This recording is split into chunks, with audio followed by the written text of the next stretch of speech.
Assalamualaikum warahmatullahi wabarakatuh. Alhamdulillahi rabbil alamin. Wassalatu wassalamu ala ashrafil anbiya'i wal mursalin. Sayyidina wa nabiyyina wa maulana Muhammad wa ala alihi wa ashabihi wa barika wa sallim. Amma ba'd. فأعوذ بالله من الشيطان الرجيم بسم الله الرحمن الرحيم إن هؤلاء يحبون العاجلة ويذرون وراءهم يوما ثقيلا নিশ্চয় এরা পার্থিব জীবনকে ভালোবাসে এবং এক কঠিন দিবসকে পশ্চাতে ফেলে রাখে। সূরা দাহার আয়াত নম্বর 27। ইউটিউবে সার্চ দিলে দেখা যায় সিরিয়ার যুদ্ধে একজন মুজাহিদ যান কবজ করার পূর্বক্ষণে আকাশের দিকে তাকিয়ে উনি হাসতেছিলেন আর বলতেছিলেন, ইয়া ইখওয়ান লা তারাউনা, ও আমার ভাইয়েরা দেখছো না, ওই কি দেখা যায়। এখন প্রশ্ন হলো, তিনি কি দেখে হাসতেছিলেন? নিশ্চয়ই তিনি এমন কিছু দেখতেছিলেন যা দেখে তিনি আনন্দের হাসি হাসতেছিলেন। বুখারী শরীফের বাংলা অনুবাদে 10 খণ্ড একসাথে বাদাই করা ওই পুস্তকের 1118 নম্বর পৃষ্ঠায় হাদিস নম্বর 7043-তে লেখা আছে, প্রত্যেকের ঠিকানা জান্নাতে এবং জাহান্নামে লিপিবদ্ধ করে দেওয়া হয়েছে।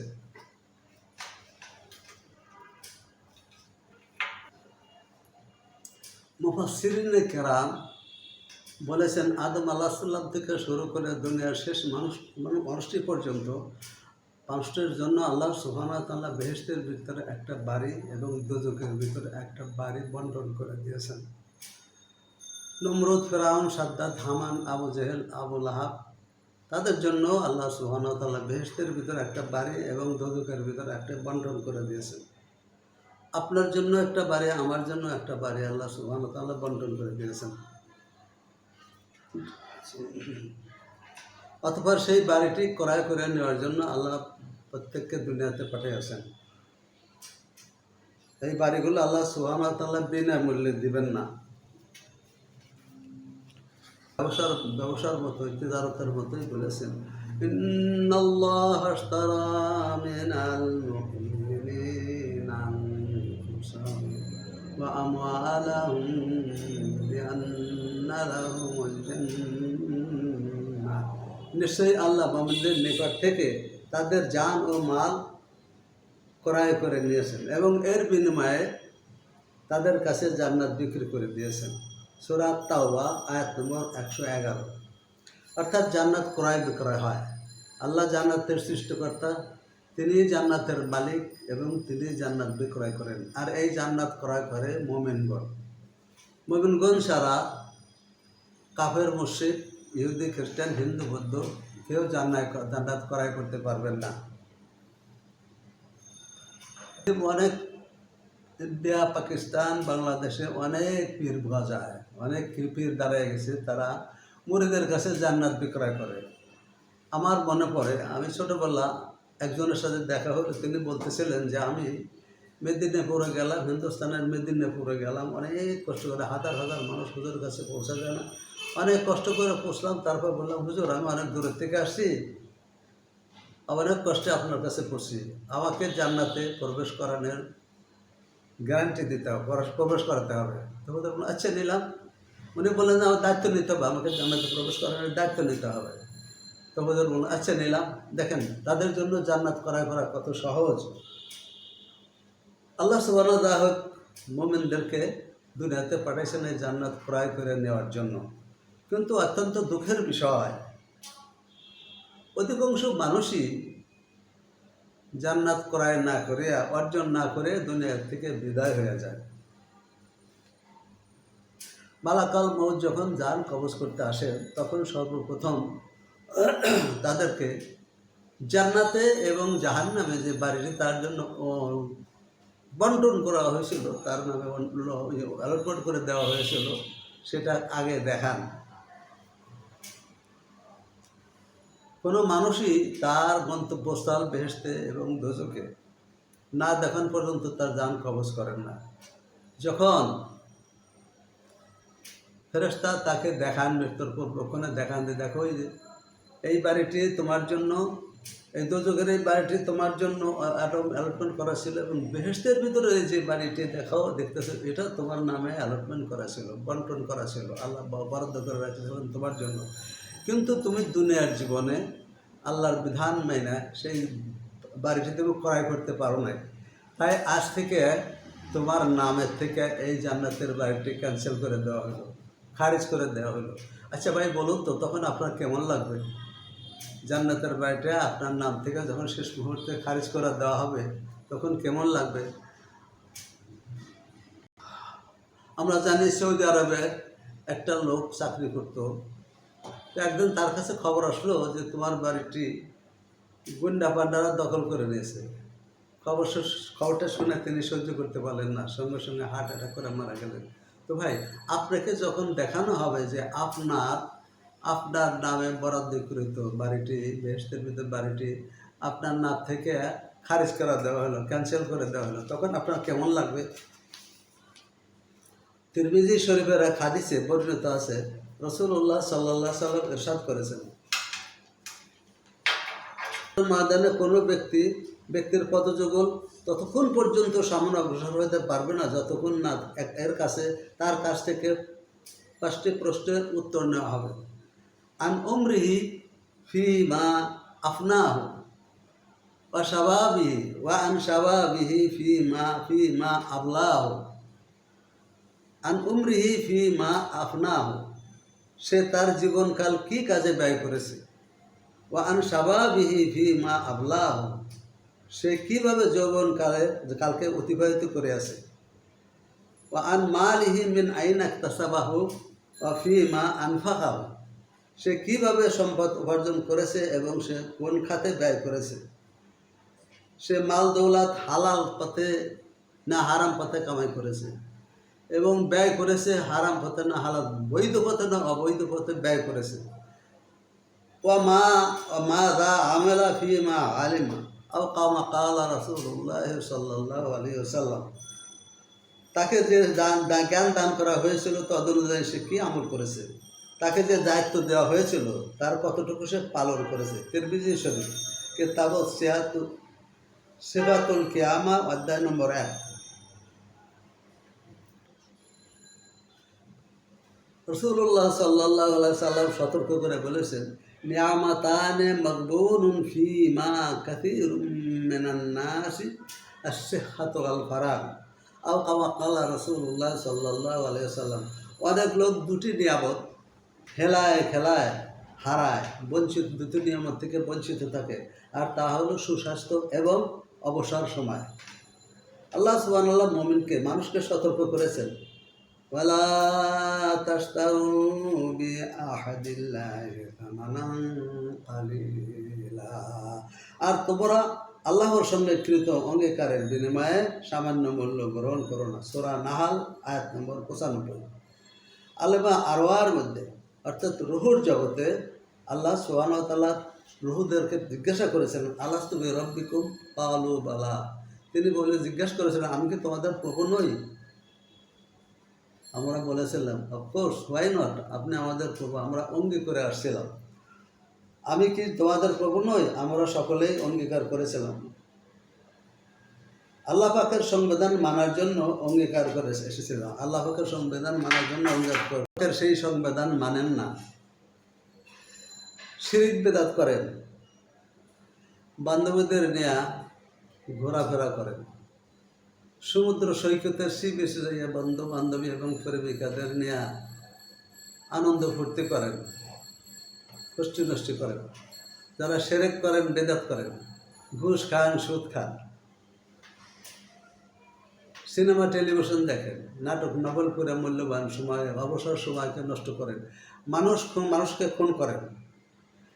তারা যখন মৃত্যুর শয্যায় শায়িত হয়, শেষ মুহূর্তে তার জান কবজ করার সময় ফেরেশতারা তার বেহেশতের ভিতরে তার যে বাড়ি আর দোজখের ভিতরে যে বাড়ি শেষ মুহূর্তে মুকাদ্দে দান কবজ করার পূর্বে ওখানে দেখানো হয়।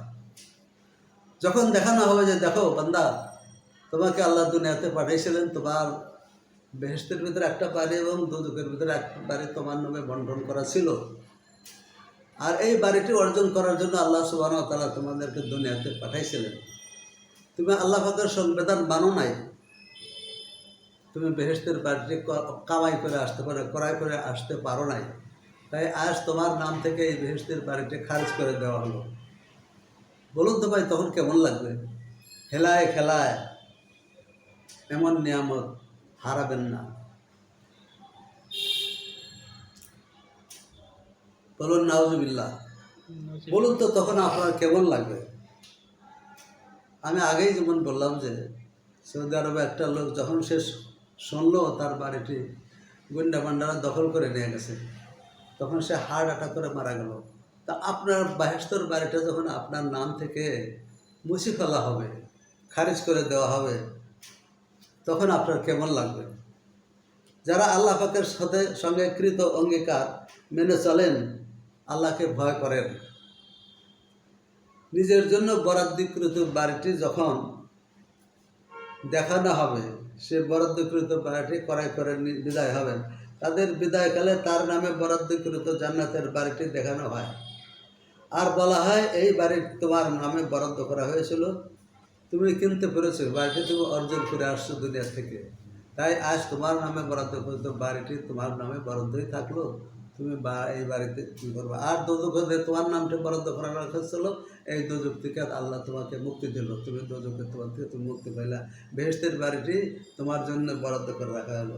ওই বেহেশতের বাড়িটি তখন দেখায়, মানুষ তখন হাসতে থাকে। এক একজন মৃত্যুর সময়, আপনারা হয়তো কোনো মৃত্যুর শয্যায় যখন শায়িত শেষ নিঃশ্বাস ত্যাগ করার সময় পাশে বসে দেখবেন এক একজন এক এক রকম অঙ্গভঙ্গি করে, কেউ হাসতে থাকে, কেউ কাঁদতে থাকে। তো অধিকাংশ মানুষই বেহেশতের বাড়িটি ক্রয় করে যাওয়ার লোকের সংখ্যা খুব কম। সম্ভবত ওই সিরিয়ায় যে আমার বন্ধু যিনি শহীদ হইলেন, এই মুজাহিদ যখন আকাশের দিকে হাসতেছিলেন আর বলতেছিলেন যে আল্লাহ তারাও না, তুমি দেখে হাসতেছিলেন, সম্ভবত তাকে বেহেশতের বাড়িটি তাকে দেখানো হয়েছে, তিনি খুশিতে হাসতেছিলেন। যখন আল্লাহ পৌঁছাবেন, আপনার বস্তু করবেন, তখন আল্লাহ সুবহানাহু ওয়া তাআলা কোরআনে বলছেন ওয়াজাওয়াজনাহুম বিহুরিন আইন, বেহেশতের হুরদের সাথে তাদেরকে বিবাহ বন্ধনে আবদ্ধ করে দেওয়া হবে। ওই বেহেশতের হুরগুলো ওই বেহেশতের হুরগুলি আপনাদের বান্ধবী এবং প্রেমিকার দেশে অনেক লক্ষ গুণ বেশি সুন্দরী। তারা যদি কেউ যদি দুনিয়াতে থুতু ফেলে, সারা দুনিয়ায় খুশবুতে ভরে যাবে।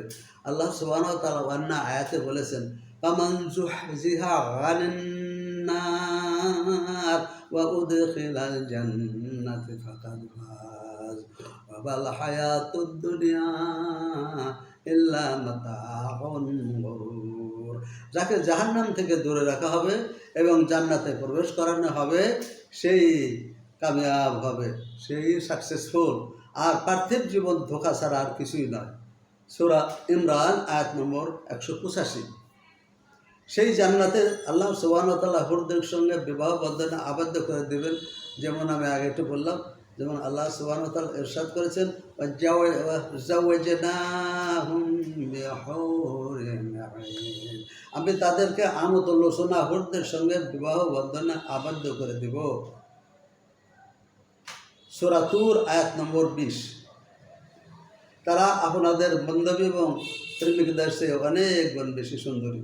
দুনিয়াতে একটু থুতু ফেললে সারা দুনিয়া খুশবুতে ভরে যেত, তারা মধুর সুরে গান শোনাবেন। আল্লাহ সুবহানাহু ওয়া তাআলা অন্য আয়াতে বলছেন ওয়াসাকাহুম রাব্বুহুম শারাবান তাহুরা, তাদের প্রভু তাদেরকে শারাবান তাহুরা পান করাবেন। সূরা দাহার আয়াত নম্বর 21।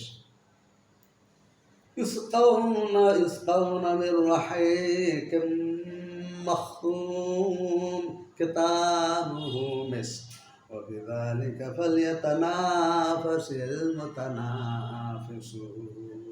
তাদের বহর হবে তাদেরকে মোহর করা বিশুদ্ধ পানীয় পান করানো হবে। তার মোহর হবে কস্তুরী। এই কস্তুরী কেমন, যা ভাই ভাষায় প্রকাশ করা যায় না। আল্লাহ সুবহানাহু ওয়া তাআলা বেহেশতবাসীদের কস্তুরীর ভিতরে যে নেকটার থাকে তাই পান করাবে। খেতামুহু মিস্ক, ওই কস্তুরীর যে পাত্র আছে পার, খেতাম মানে ঢাকনা হবে মিস্কের। 1 তোলা মিস্কের দাম হলো 3,000 রিয়াল। তো চিন্তা করতে পারেন যে এই মিস্কের ঢাকনার ভিতরে যে কীরকম জিনিস আছে, নেকটার বলে, এই যে কী মধুর, কত স্বাদ, ভাষায় প্রকাশ করা যায় না। বেহেশতবাসীরাই সেটা ভোগ করবে। এবং আল্লাহদের জিজ্ঞাসা করে এই কত খুশবুর আর কত মিষ্টি, বেহেশতবাসীদের সেই খুশবু পান করানো হবে। আর বিষয় আল্লাহ সুবহানাহু ওয়া তাআলা বলছেন, যাদের প্রতিযোগিতা করার ইচ্ছা তারা যেন এই জিনিসের জন্য, প্রতিযোগিতাকারীরা যেন এই জিনিসের প্রতিজ্ঞা করে। প্রতিযোগিতা করে মানুষ অনেকে, কেউ চেয়ারম্যান মেম্বার হওয়ার জন্য, কেউ মন্ত্রী মিনিস্টার হওয়ার জন্য প্রতিযোগিতা করে। তো সবচেয়ে বেশি প্রতিযোগিতা কোরআনকে হায়দের জন্য, এদের এই জিনিস পাওয়ার প্রতিযোগিতা করাই উত্তম। প্রতিযোগিতা যদি করতেই হয় তবে ইলেকশনের প্রতিযোগিতা, এই জিনিসের জন্য প্রতিযোগিতা করো। এক ব্যক্তিকে উপদেশ দান প্রসঙ্গে বলেছেন, ইগতানামু খামসান ক্বাবলা আল খামস, 5টি জিনিসের পূর্বে 5টি জিনিসের মূল্য গুরুত্ব অনুধাবন করো। শাবাবাকা ক্বাবলা হারামিক, বার্ধক্যের পূর্বে যৌবনের। সিহ্হাতিকা ক্বাবলা মারাদিক, রোগের পূর্বে স্বাস্থ্যের। ওয়া গিনাকা ক্বাবলা ফাকরিক, দারিদ্র্যের পূর্বে সচ্ছলতার। ওয়া ফারাগিকা ক্বাবলা শুগলিক, ব্যস্ততার পূর্বে অবসর কালের। এবং হায়াতিকা ক্বাবলা মাউতিক, মৃত্যুর পূর্বে জীবনের। তিরমিজি শরীফ আছে। অতএব ভাই, শেষ অনুরোধ, হেলায় খেলায় এমন নিয়ামত হাতছাড়া করবেন না। বেহেশতের ভিতরে যে বাড়িটি আপনাদের জন্য, আমাদের জন্য আল্লাহ অ্যালটমেন্ট করে রেখেছেন, এই দুনিয়ার সুখ ভোগ করার জন্য, আমরা আসি নাই। দুনিয়া আল্লাহর বিধানকে অমান্য করে, খেলায় খেলায় সময় নষ্ট করিয়া, ব্যাপার বেহাদের মতো চলিয়া, মানুষ খুন করিয়া, এই নিয়ামত, আল্লাহ বেহেশতের নিয়ামত হাতছাড়া করবেন না। এই জন্য আল্লাহ বলছেন, ওয়ালা তাশতারু বিআহদিল্লাহি সামানান কালিলা। আল্লাহ বারবার সতর্ক করে দিয়েছেন যে আল্লাহর সাথে কৃত অঙ্গীকারের বিনিময়ে, দুনিয়ার সামান্য স্বার্থের বিনিময়ে আল্লাহর সাথে কৃত অঙ্গীকার ভঙ্গ করিও না। আর দুনিয়া আল্লাহ সুবহানাহু ওয়া তাআলা যে সমস্ত অঙ্গীকার করেছেন, বেহেশতের দান করবেন, বেহেশতের ভিতরে হুরদের সাথে বিবাহ করাই দিবেন, আল্লাহ সরাওয়ান তাহুরা পান করাবেন, এই সমস্ত নিয়ামত। আর আল্লাহ আপনাদেরকে আমাদের জন্য রক্ষা করেছেন। কিছু মেহনত পরিশ্রম করে দুনিয়াতে বিদায় হইলে আল্লাহ ওই নিয়ামত আমাদের জন্য রাখছেন। আর দুনিয়া ভোগ করার মন চাই জিন্দিগি কাটাইয়া ওই নিয়ামতকে হারাবেন না। আল্লাহ হেলায় খেলায় এমন নিয়ামত হাতছাড়া করবেন না, হারাবেন না। সুবহানাকা আল্লাহুম্মা ওয়া বিহামদিকা, আশহাদু আল্লা ইলাহা ইল্লা আনতা, আস্তাগফিরুকা ওয়া আতুবু ইলাইক।